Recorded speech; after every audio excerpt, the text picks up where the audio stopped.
नमस्कार दोस्तों, स्वागत है आपका अपने YouTube चैनल सेफ्टी गुरुकुल में। आज का टॉपिक है हायरार्की ऑफ हजार्ड कंट्रोल। आज की इस वीडियो में देखेंगे कि खतरों को कैसे कम किया जा सकता है और कैसे हम उनको कंट्रोल कर सकते हैं। तो सबसे पहले अगर आप इस चैनल पर नए हैं तो चैनल को सब्सक्राइब करना ना भूलिए, जो कि बिल्कुल फ्री है। तो चलिए वीडियो को शुरू करते हैं।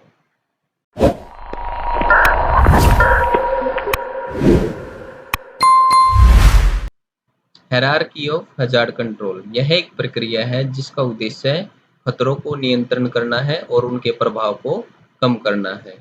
जैसा कि आप इस पिरामिड में देख रहे हैं कि सबसे पहले एलिमिनेशन आता है और सबसे लास्ट में पीपीज, यानी एलिमिनेशन की एफिशिएंसी बहुत ज़्यादा है खतरों को कम करने की, जबकि पीपीज की एफिशिएंसी बहुत कम है जिससे खतरे कंट्रोल होते हैं। अब देखते हैं कि हजार्ड कंट्रोल के स्टेप। एलिमिनेशन, जिसमें रिस्क लेवल बिल्कुल जीरो है।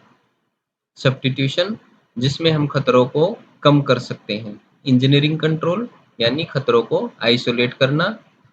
एडमिनिस्ट्रेटिव कंट्रोल, यानी खतरों को कंट्रोल करना, जैसे कि ट्रेनिंग या जॉब सेफ्टी एनालिसिस। और अंत में है पर्सनल प्रोटेक्टिव इक्विपमेंट, यानी पीपीज डिसिप्लिन।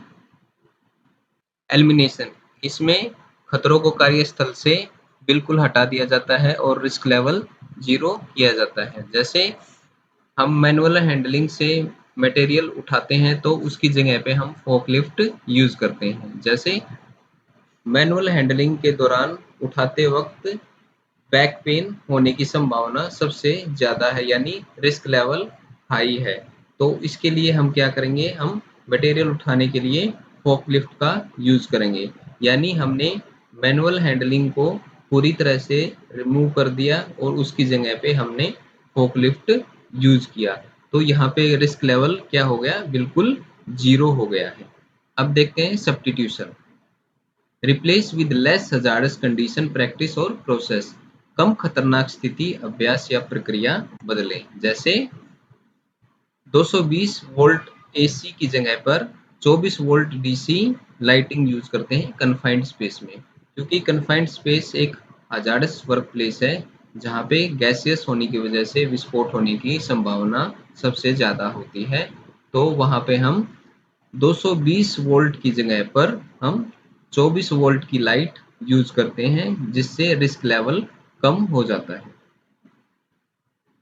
नेक्स्ट है इंजीनियरिंग कंट्रोल। इंजीनियरिंग कंट्रोल से क्या है, मशीन या कोई प्रोसेस में हम मॉडिफिकेशन करते हैं जिससे हजार्ड को आइसोलेट किया जाता है। जैसे गार्ड यूज ऑन मशीन। जैसे आप पिक्चर में देख रहे हैं कि इस मशीन के ऊपर कोई भी गार्ड नहीं है, तो यहाँ पे रिस्क लेवल बहुत ज़्यादा है। तो उसको आइसोलेट कैसे करेंगे, हम उसके ऊपर एक फिक्स गार्ड लगा देंगे जिससे खतरों को आइसोलेट किया जाता है। नेक्स्ट है administrative control. Administrative control are modification और changes to work practice or behavior in order to reduce the severity or impact of hazard। यानी जैसे वर्कर की ट्रेनिंग करना या परमिट सिस्टम लागू करना जिसमें खतरों को कम किया जा सकता है। जैसे होता है जॉब सेफ्टी एनालिसिस, यानी खतरों को स्टेप बाय स्टेप डिवाइड करके उनके कंट्रोल मेजर्स यूज करके हम खतरों को कंट्रोल कर सकते हैं। परमिट सिस्टम से हम खतरों के रिस्क लेवल को कम कर सकते हैं और क्या-क्या हम उसमें सेफ्टी मेजर्स यूज करते हैं, तो वो सब वर्क परमिट सिस्टम में आता है। और अंत में है personal protective equipment. PP is the barrier between the worker and the hazard. जैसे कि बिजली का काम करते समय पीपी काम के खतरे को न तो कम करता है और न ही हटाता है, यह सिर्फ एक बैरियर के रूप में यूज किया जाता है, इसलिए इसकी एफिशिएंसी कम होती है। जैसे कि इस पिक्चर में वर्कर ने क्या-क्या पीपीज पहन रखे हैं। इसमें safety helmet, goggles, apron, safety shoes, gloves, reflecting jacket, mask और ईयर मफ हैं जो वर्कर को खतरों से बचा के रखता है, लेकिन रिस्क लेवल उतना ही होता है, यह सिर्फ एक बाधा के रूप में यूज किया जाता है। तो ये था हायरार्की ऑफ हजार्ड कंट्रोल।